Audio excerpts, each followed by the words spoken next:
کبھی آپ صرف کہہ دیں نا میرا رب میرے ساتھ ہے، اس لفظ میں اتنی طاقت ہے کہ دشمن ویسے زیر ہو جاتا ہے۔ زندگی میں کسی سے بھی لڑائی ہو تو اچھی طرح سوچ لیں کہ اللہ اس طرف ہے یا اس طرف ہے۔ اگر آپ زیادتی پہ ہیں تو پھر رب مظلوم کی جانب ہے۔ اگر اللہ کی مدد آپ کے ساتھ ہے تو دنیا کی کوئی طاقت آپ کو گرا نہیں سکتی۔ اور اگر آپ مظلوم کے مقابلے میں ظالم بن کے آپ کھڑے ہو گئے ہیں اور آپ نے رویہ وہ اختیار کیا ہے کہ جس میں مدد نہیں آئے گی، تو پھر یاد رکھ لیں کہ آپ کوئی بھی ہیں، کہاں بھی ہیں، آپ کمزور ہیں۔ طاقتور تھے ابتدائے اسلام میں، ظاہری طاقت تھی کفار مکہ کے پاس، وہ ڈنڈوں سے مارتے تھے غریبوں کو، ان کے ہاتھوں میں ڈنڈے تھے، پر خدائی طاقت ان مظلوموں کے ساتھ تھی۔ صاحب زرقانی نے لکھا ہے، حضرت زنیرہ رضی اللہ تعالیٰ عنہ ایک لونڈی ہیں، غریب ہیں، ماڑے دا کی کام محمد نس جانا یا رونا، غریب سادی بی بی اور لونڈی کنیزہ، ایک مشرک کی کنیزہ تھی، انہوں نے کلمہ پڑھ لیا، وہ ڈنڈوں سے مارتا، دروں سے مارتا، تکلیف دیتا۔ حضرت زنیرہ رضی اللہ تعالیٰ عنہ کو اتنا مارا۔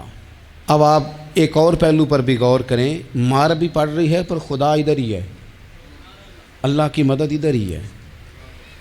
رب کہتا ہے کہ پہلے تو صبر کرنا، ان اللہ مع الصابرین، تو صبر کرے گا تو پھر رب کی معیت ملے گی، ذرا ٹھہرنا، تو تھوڑا ڈٹنا۔ ان الذین قالوا ربنا اللہ ثم استقاموا تتنزل علیہم الملائکہ، تو کہے اللہ میرا رب ہے، پھر تو پہلے ڈٹ، پہلے تو نے ڈٹنا ہے۔ ثم استقاموا، جو ڈٹ گیا، تتنزل علیہم الملائکہ، ڈٹنے والے کے لیے مدد آتی، پہلے تھوڑا ٹھہرنا پڑتا ہے، پہلے تھوڑا صبر کرنا پڑتا ہے، حوصلہ کرنا پڑتا ہے، اس کے بعد مدد آتی۔ مار پڑ رہی ہے، مارا جا رہا ہے حضرت زنیرہ کو، ان کا مالک جو ہے ظاہری آقا وہ مار رہا ہے، یہ کنیزہ ہے، اتنا مارا ان کی بینائی چلی گئی، نظر آنا بند ہو گیا۔ ابو جہل آیا اور کہنے لگا زنیرہ دیکھا نا ہمارے بت تیری آنکھیں لے گئے، معاذ اللہ، لات و منات ہمارے بتوں نے تجھے اندھا کر دیا۔ اب ایسا نہیں ہے کہ بی بی روتی جا رہی ہے، مایوسی معاذ اللہ، پریشانی، غریبی بڑی ہے، پوچھنے والا کوئی نہیں، یہ باتیں نہیں۔ کیا جملے ہیں خاتون کے، کیا لفظ ہیں۔ ابو جہل نے تنزیہ کہا، معاذ اللہ، کہنے لگا دیکھا نا ہمارے بتوں نے تجھے اندھا کر دیا۔ تو جناب زنیرہ آنکھوں کی بینائی گئی ہے، رات کو گئی ہے، دکھ ابھی تازہ ہے، لیکن اللہ پہ جو توکل ہے، اپنے مالک سے جو رشتہ ہے، وہ اتنا مضبوط ہے، اتنا طاقتور ہے، اس میں اتنی گہرائی ہے کہ حضرت زنیرہ بول کے نا اتنی قوت سے بولی، اتنی طاقت سے بولی کہ پورے کفر پر لرزہ طاری ہو گیا۔ فرمانے لگی تمہارے بتوں کی کیا اوقات ہے کہ میری بینائی لے جائیں، یہ میری رب کی حکمت کا تقاضا ہے۔ جب تک اس نے چاہا زنیرہ دیکھتی رہی، اور جب اس نے چاہا زنیرہ کی آنکھوں کی بینائی چلی گئی، اور اگر وہ چاہے گا نا تو بینائی واپس بھی کر دے گا۔ اگر ہو ذوق یقین پیدا تو کٹ جاتی ہیں زنجیریں، اگر وہ چاہے گا تو بینائی آ بھی جائے گی۔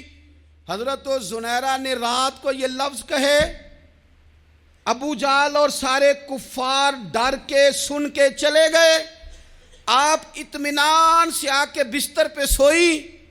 جب سویرے اٹھی تو اللہ نے آنکھوں کی روشنی واپس کر دی تھی، آنکھوں کی۔ اب چھڑی پکڑی ہے، بازاروں میں گھومتی ہے، کہتی ہیں بلاؤ کدھر ہے تمہارے لات و منات، دیکھو میرے رب نے روشنی واپس کر دی، آ کر میرے ساتھ ادھر آ، ستمگر ہنر آزمائیں، تو تیر آزما ہم جگر آزمائیں۔